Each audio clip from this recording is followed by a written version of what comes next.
Welcome. I'm Ann Nunes, and I have the honor to be the director of the Scholarship Committee at the 19th Century.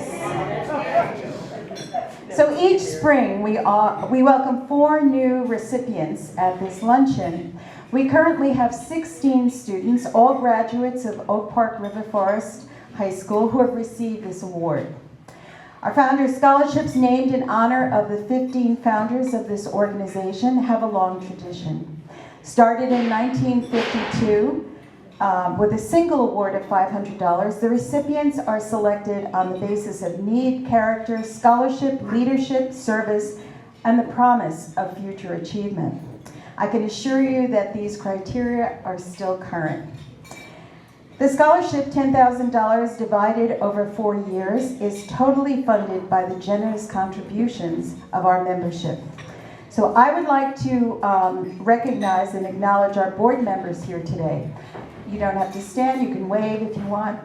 Colin Bolts, Joanne Despotes, Susie Helfrich, Marianne Perusnik, Susan Roberts, and our president, Angela Scala. This year we had 37 applicants for these 4 awards.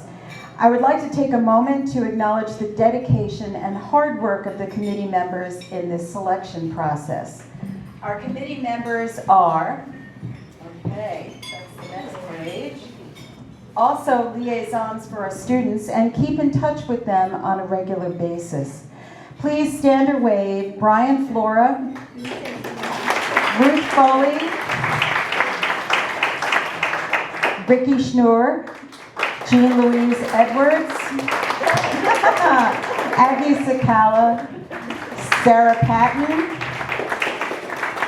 Mary Schmidt, and our members Janet Barkley, Mila Telez, and Fran Kreitzer could not be with us today. Okay. Before we introduce the students, I have a few more introductions. I would like to acknowledge the principal and staff of OPRF High School, Ms. Linda Parker, who is the assistant superintendent and principal, Mr. Pete Nixon, who is a college counselor, Megan Cahill, Heidi Lynch, Katie O'Keefe, Carolyn Ejikutu, and Erica White, all counselors at OPRF High School. Also present is Christine Basic-Hayden from the OPRF Scholarship Foundation. Finally, and perhaps most importantly, before you meet our scholars, I would like to take a moment to recognize the parents and family of our students. Your hard work and encouragement have brought your children to this point, and we most appreciate and welcome you. Okay. So please enjoy this wonderful meal created by Chef Marcel, and we will begin our program at the end of our luncheon. Thank you.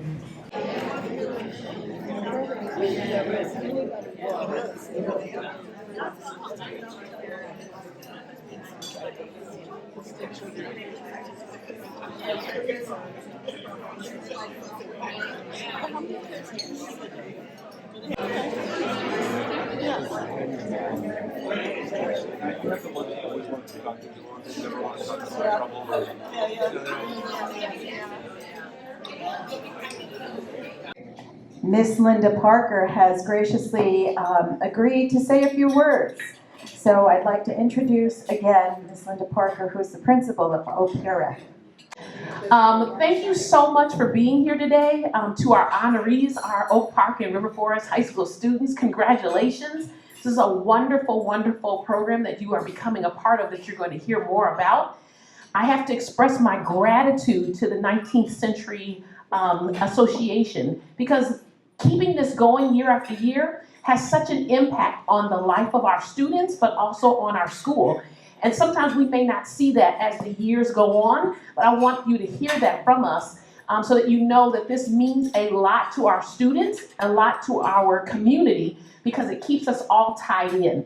Thank you for the work that you do with them, even beyond just receiving the award, because that is how we support and continue the growth process so that they get to where we say they're going, which is so important on this journey. I also would be remiss if I did not thank our hardworking counselors who put this together under the direction with Pete Nixon and Miss Carolyn Ojikutu.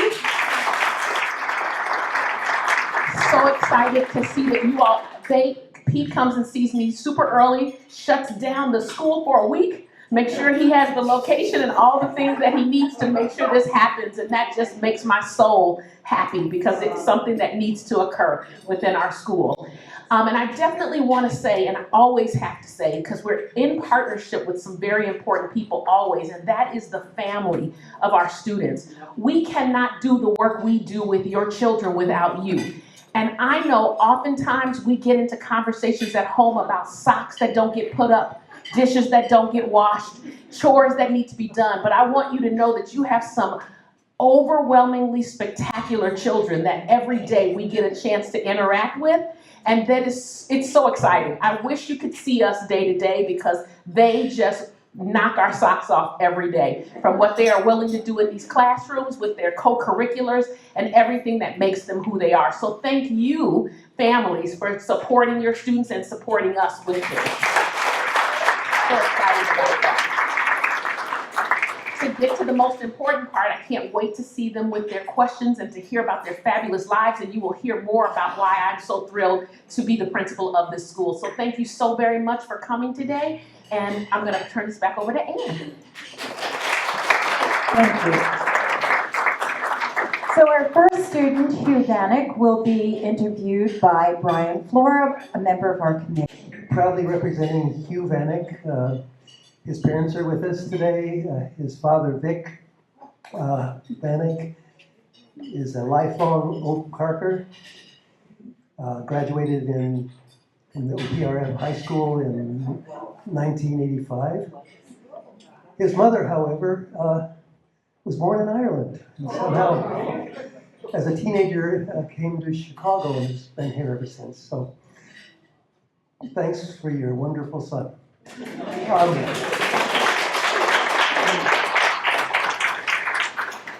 Now, Hugh is what I like to describe as the epitome of a student scholar. First things, academic, got almost straight A's through all of his career, including with a number of very demanding advanced placement classes. But he also found time to be on 2 varsity teams, the varsity football team and the varsity wrestling team. And by the way, he was elected president of both teams. He was also a head lifeguard with the Oak Park pool system. Let's see, what can I ask you about? The Appalachian service projects that come available every summer, he always goes. And Hugh, I know that the people that you are serving, you and your colleagues are serving, really appreciate the work you do for them. But could you describe a little bit about what you have gained from the experience? Yeah, definitely. We're good. All right, thank you. Yeah, every summer I do ASP, and it's just such a rewarding experience.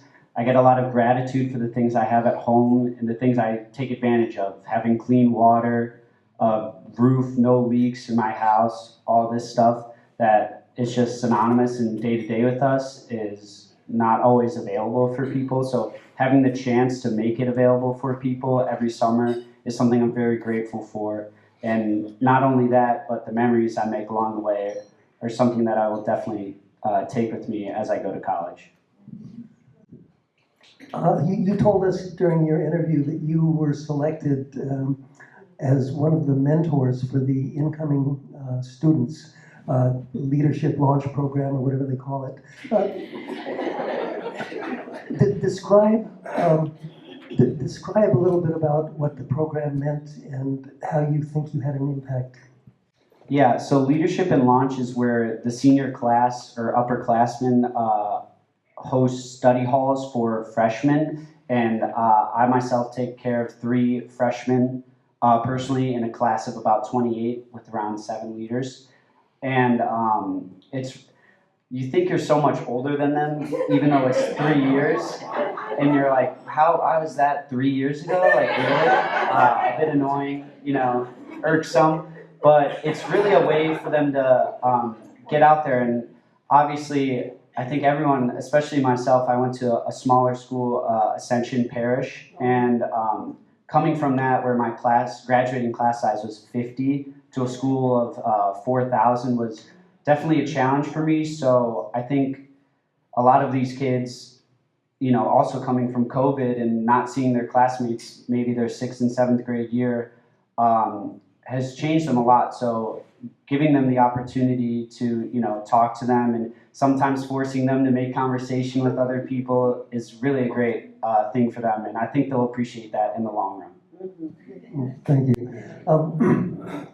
Okay, you are captain of the football team. You were captain of the wrestling team. What do you think being in a leadership position on a sports team has taught you about leadership? Definitely myself leading by example. A lot of people have different leadership philosophies, which is something we do talk about in leadership and launch. But I think myself, I could talk all the talk, whatever you want to call it, but I personally would rather lead by example by just putting my head down and doing the work and showing that, in this case, my teammates, this is what it takes to be a leader, Okay, Hugh is heading off following the footsteps of 2 of his siblings to study accounting at the University of Dayton in Ohio. Now,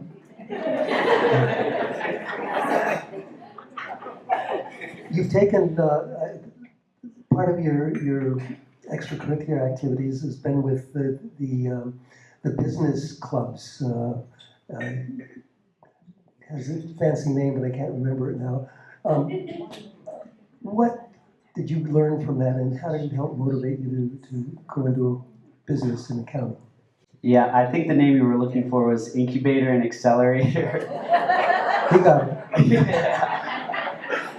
But no, business really taught me about interpersonal connections and relationships. Obviously, my father has been in sales his whole life, and it shows me that you can have the business end of a company, but it's more so about the face and the names and making connections with people. And that's why I love business so much, is I get to meet a lot of new people I maybe would have never met in my life before and make different connections. And yeah, sometimes you're selling something or it's something like that, but it's really about meeting new people and learning about them.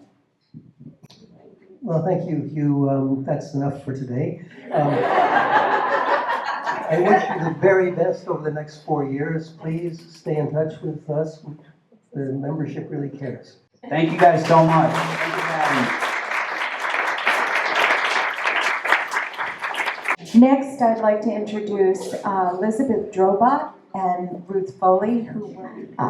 But she is a memorable person, especially from the interview we had. Showed her sense of humor as well as poise and a great knowledge of herself. Which brings me to my first question, which I have to put my glasses on. Okay. In your counselor's referral, you stated that you learned the importance of balance during your sophomore year. Could you tell us what you did and thought about at that time? Well, my sophomore year was the first time I ever took an AP class, and it was AP United States History. And I was balancing taking an AP class with taking a harder math class and also swimming year-round. And that was all very, very difficult for me. I really underestimated the power of an AP and the toll it would have. So I really had to rework my studying and the way I thought about school and how to manage my stress. So it was, yeah, it was a fun time, but, I just, it was good for me to learn because now I use it in day-to-day life, and I'll definitely take it to college. Which brings us to the next question. You mentioned swimming in there. Elizabeth plays water polo. Now that's one of those sports that's never on a sports news show on TV. So what is it that makes you so passionate about water polo? Because you've done this for all 4 years in high school. Yeah, there was something about water polo that was a little different from swimming, and that was it's not an individual sport, it's a team sport, which I was never really used to doing. But water polo kind of made me realize that I really enjoy like being with other people, and it kind of made me realize that I'm a sociable person, and it wouldn't do it if I didn't love it because I got a concussion last year and I'm still back and I'm recovering from a concussion right now and I'm still going back. So I just think that it's the best. I just think it's the best thing if you want to be part of a team, and it's very different from swimming in that aspect. And that's what I really love about it. Which brings me to the next question that I asked her on the phone yesterday. With all this, her time in the chlorine, because she does just swimming things too, how do you keep your hair so nice without chlorine? Well, I do a hair mask. Okay, be honest, be honest. Okay. Okay, why did you choose the University of Iowa? Oh gosh. Well, actually, my mom doesn't know this because I never told her. It's not anything weird, but when we went to go visit my brother, who goes to Iowa State, so now my rival, but we went to go visit my brother who worked in Iowa City over the summer. And I remember going on a trip with him and my mom to like one of the reservoirs that's in Iowa City. And I've always had that memory in my head, and that was like really special for me, and I really loved just the whole vibe of Iowa City and just everywhere around it, and it kind of just reminds me of my family now. So I really enjoyed it, and I'm really excited to go there now. Okay. By the way, Elizabeth is looking for a summer job, and is going to prom, and I waited for the question today. What's your dress like? My dress is a sky blue. It's strapless and it's floor length. It does not have a slit. And I don't really know what the material is. It's not satin, but it's not stretchy. I'm not really sure. Maybe chiffon or something. But yeah. Well, take a picture and then send it to me, and I'll try and figure it out. Okay, next question. What makes you really laugh out loud? I would say probably my friends make me laugh the hardest. Just like I'm kind of a laughable person. I feel like anyone that tells a joke to me, I'll probably laugh at. Okay, what class from the last term are you the most anxious to be over?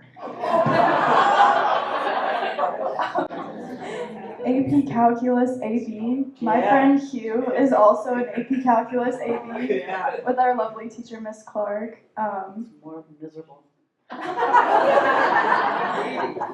It's miserable. It's a pretty difficult class. I don't know how the AP tests will go, but I'm studying really hard right now, so hopefully it'll go well, but I'm pretty excited to be over with it.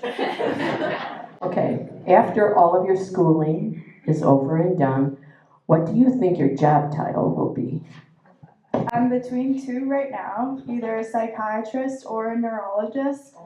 I'm hoping to open my own practice eventually, probably somewhere nice and warm. I understand, although with the world the way it is now, more places are getting warmer.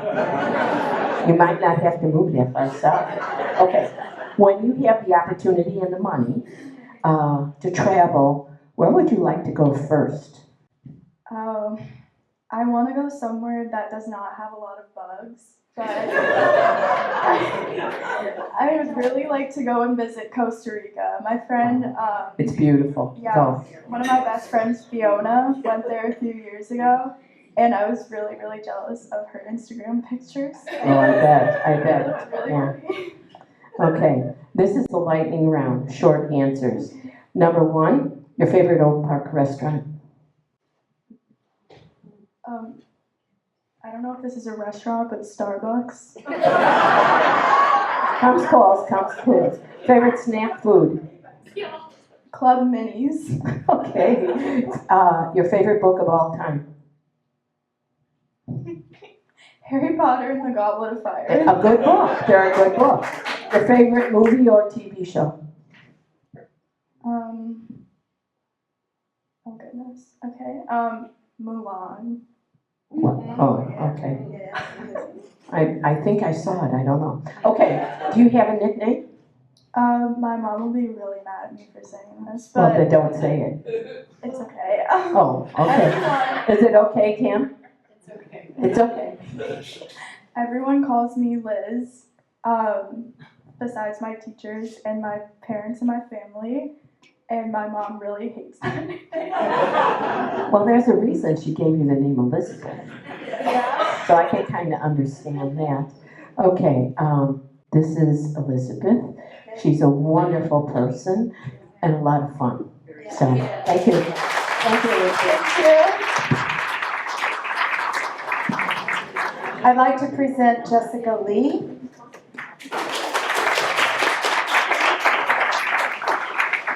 Jessica's liaison friend, Kreitzer, could not be here today, so I'm filling in.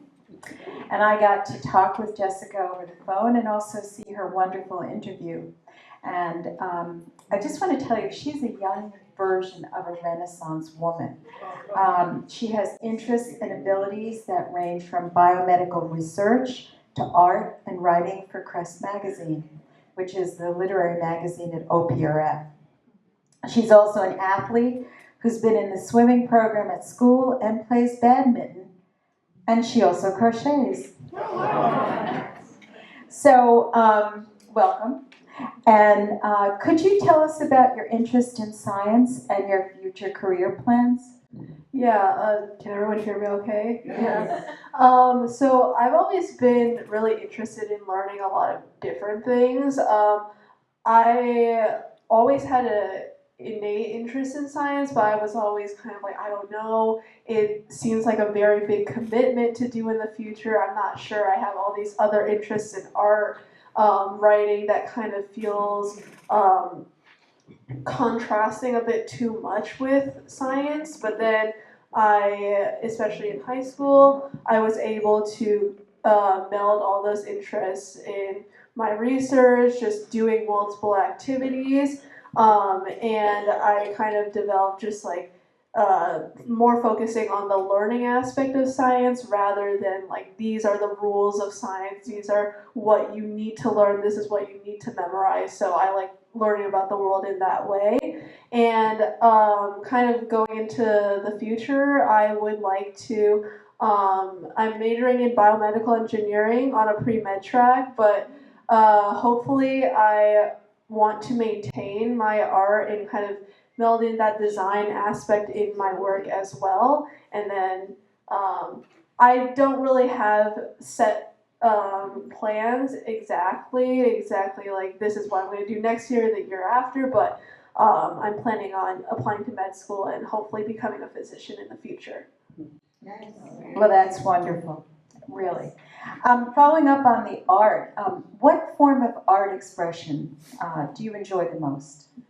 I think that I enjoy different types of art expression for different reasons. So for my more traditional art, like painting or drawing, I mostly do it for my own enjoyment. But then for writing, I mostly write when I have a lot of things to say. So when I do art, it's mostly like, this picture looks pretty, let me draw it. when I am writing something, I'm like, I don't like that idea, so I'm going to counter it with my own ideas. So it's mostly like, what at the moment am I looking to express in my emotions or my thoughts. So a spontaneous kind of thing. Yeah. You will be attending Brown University. You were admitted under the early decision program. What drew you to that institution?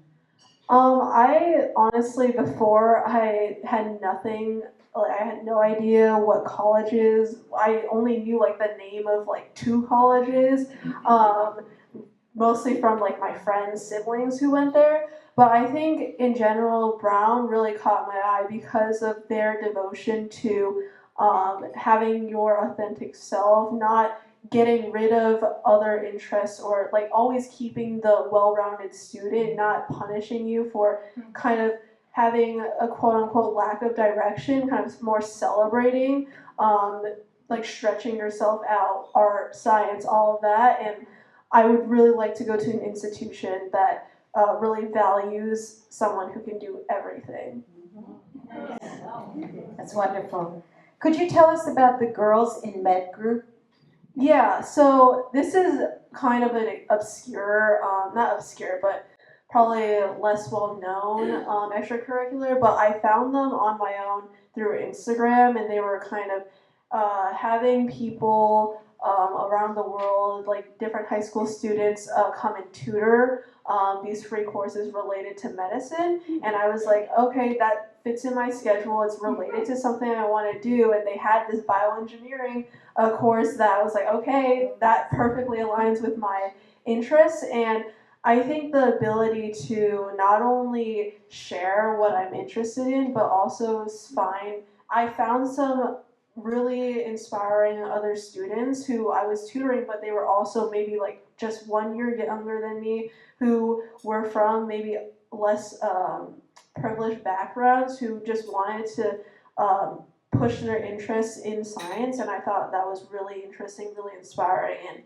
I'm really glad I was able to educate and mentor them along that way. That's great. You mentioned in one of your essays concerning, you were, I think, doing research during the summer, and there was a young woman there. Volunteering. Oh, it's volunteering, okay. But you did mention that you were speaking Mandarin. Could you tell us about the situation? Yeah, so over the summer I volunteered at Northwestern Medicine Hospital in Wheaton. And basically what I would do is on Sundays I would go into rooms, try not to be too much of a nuisance, and then basically just ask like dietary preferences, if they wanted to make any changes to their daily schedules, daily meals. And then there was this one woman, she had recently had a stroke. She was Chinese, and she, like, of course the stroke kind of impacted her ability to speak, not only in Chinese but English as well. So I saw an opportunity to help her, and I knew my Chinese is not the best, but I was like, might be the only time that she'll have someone to understand her besides her family and maybe an interpreter. So I was like, okay, I'm gonna help her understand and make any changes to make her stay here in a hospital, which is already very stressful, more comfortable. That's very nice. Okay, I'm stealing from Ruth and doing a lightning round. Okay, your favorite color? Green. Okay. Music genre? I would say this might feel pretentious, but instrumental. Like, Okay. yeah, movie soundtracks. Yeah, That's that's great. Film? I don't watch a lot of films, but maybe Train to Busan. Nice, okay. Country to visit? I've never really been outside the country, so I would have to say Canada out of the 2 other countries I've been to. No, but where you want to. Oh, where I would want to? Yeah, Oh, yeah. that changes things. It will. Probably Korea or Japan. Ah, okay. And ice cream flavor? Mint chocolate chip. It does not. It does not taste like toothpaste. Well, thank you very much, Jessica. Thank you for having me. Thank you. Isaiah Thomas and Mary Schmidt, who is his liaison. I'm so happy to introduce you to Isaiah Thomas, unrelated to the one you already know. Isaiah is here with his mom, Jessica. Yes, my mom, my grandma, Jessica and Candy, sitting in the front.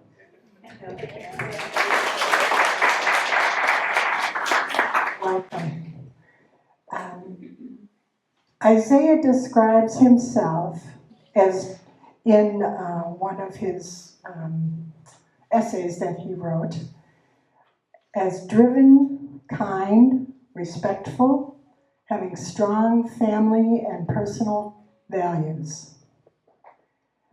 I would add to that, wise, because of something else he wrote in an essay. And to quote him, he said, "Not everything in life is comfortable, but if you persevere, there can be great things ahead of you." And I know there are a lot of things ahead of you, Isaiah. Thank you. And I'm going to let you tell everyone what those things are, like where you're going to school and what you're studying, et cetera, et cetera. Yeah, so I'll be going to the University of Illinois, Urbana-Champaign. I will be studying electrical engineering and hoping to switch to computer engineering eventually. But I'd say I'm definitely looking forward to going to college. Definitely applies where it's like not comfortable, but it's going to be worth it in the end. It's going to be a big change for sure.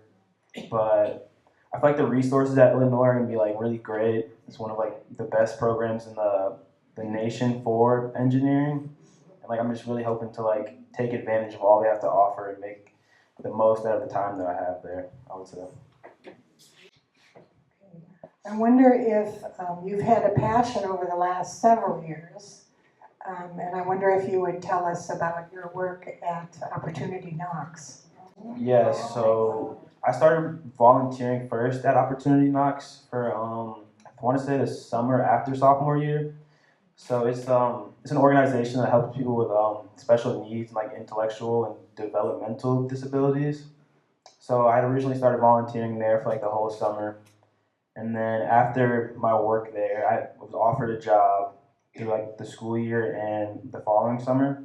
So then I officially started working there summer after junior year, and I have been ever since. So it's a really great job at first. I'm not gonna lie, I was pretty skeptical about it just because it's not something I've ever done before, and it was new to me, definitely not comfortable. But the more I worked there, the more like I volunteered, I got to like know all the people, and it's honestly between the staff and like the people with special needs, they're called warriors. It's a great place, it's a great company, and like being able to form relationships with all of them have honestly been like some of my best memories throughout like high school, I would say. Excellent. I love it that you have been there and have been so drawn to it. In fact, in your advisor's note letter, he mentions that you see yourself as a strong advocate for people with disabilities. And do you think you will look for something like that maybe to do in the future? Yeah, being that I've like been working there and I've got to like see the side of that, I definitely want to continue that in the future, whether that be like finding another job like that, or like my goal is to like when I'm coming home from like winter break and summer break, I want to come back, volunteer or work there, just so I could like keep those connections and like still get to like see everybody, because those really are some of like my favorite people. It's always like a fun time working there. Okay. And just a quick I'll take from the lightning round. Just a couple of things that occurred to me. How about your hardest class? That's an easy answer, I would say. It's definitely the one I'm taking now. It's AP Physics C. That class has been killing me for the whole year, basically. But it's almost over, luckily. We made it through for the most part, but yeah, the workload in that class was not something I was ready for, I would say. But yeah.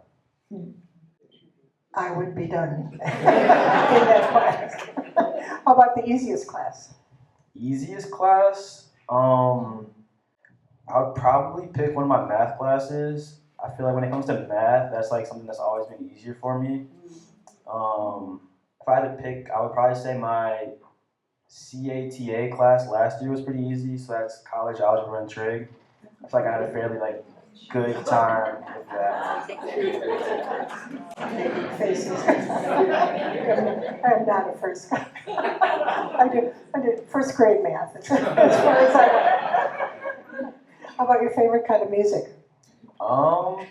I would say my favorite genre is probably rap and R&B. I feel like I kind of get that from my mom a little bit. So. Yeah. All right. We might have another story there. How about, we talked a little bit, and you had said that you hope to take advantage of travel overseas or study abroad. Yeah. If you could travel anywhere you want, where would you choose to go? I feel like I've always wanted to go somewhere in Europe. I'd probably say Italy or Greece are my top two if I had a choice of wherever. But yeah, those are probably my two. Probably Italy, I would say, for the food mostly. It's definitely a good food. Sounds good. Well, I'm very excited to meet you and to present you to the club here, the Century Club, and wish you just all the best. Thank Come you. on. I'm going to call you up and give you this very important envelope, and Elizabeth Drobot. You're supposed to shake hands. There you go. Okay. Next up is Hugh Bannock. Isaiah Thomas.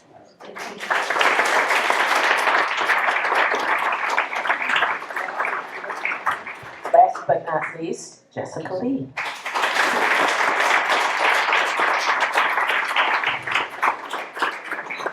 Have a seat. Okay, who wants to say something? For each of you, I'm interested to know, what do you do to relax, completely zone out? Because that's really important in general, but also when you're going into very difficult programs, it sounds like. So, yeah. Personally, I like baking or cooking, just working my hands, keeping myself distracted from other stressors. For me, I would say either going to the gym or listening to music, or both technically, but yeah. My dad can tell you I love sleeping in, but I love working out, and it helps keep me distracted. Depending on the level of stress, I'll skip part of school to do my work. Or I really like doing Pilates. I don't know what Pilates is. What do you see your friends making in terms of college choices?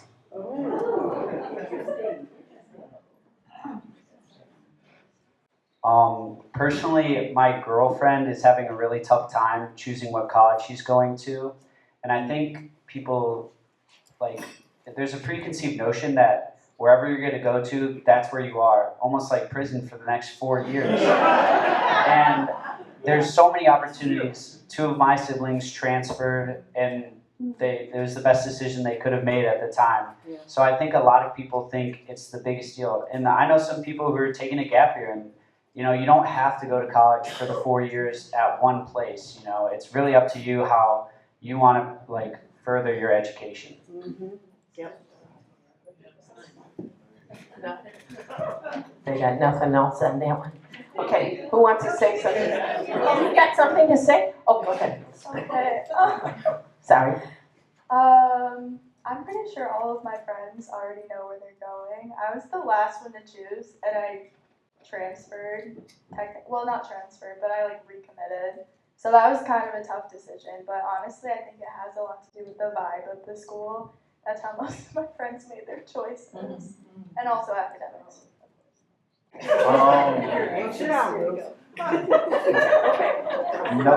No offense to like the parents out there, but I feel like a big thing is like people are going where their parents want them to go. And I feel like it's your future for the next 4 years, so it should be up to you. But then like the pressure from the parents obviously plays like a big factor in like where they want to go. I think for a lot of my friends, because I got admitted early, so I was stress-free for some time now. But I kind of let my friends just decide on their own. I don't pester them a lot with where they're going because I think that's, for me personally, that would be very stressful. So I kind of give them that space to kind of figure things out on their own. Are we done here? Yeah. Okay. Nope, we have someone with a comment or question. You know, what comes up for me is the word inspiration, and I'm so inspired by you guys, as old as I am. I just wish we could do this every Monday about 8 o'clock in the morning. So I am inspired. I'm going to do all kinds of things when I leave here today. Yeah. Thank you very much. Thank you. Anyone else? No? Okay, you're all dismissed.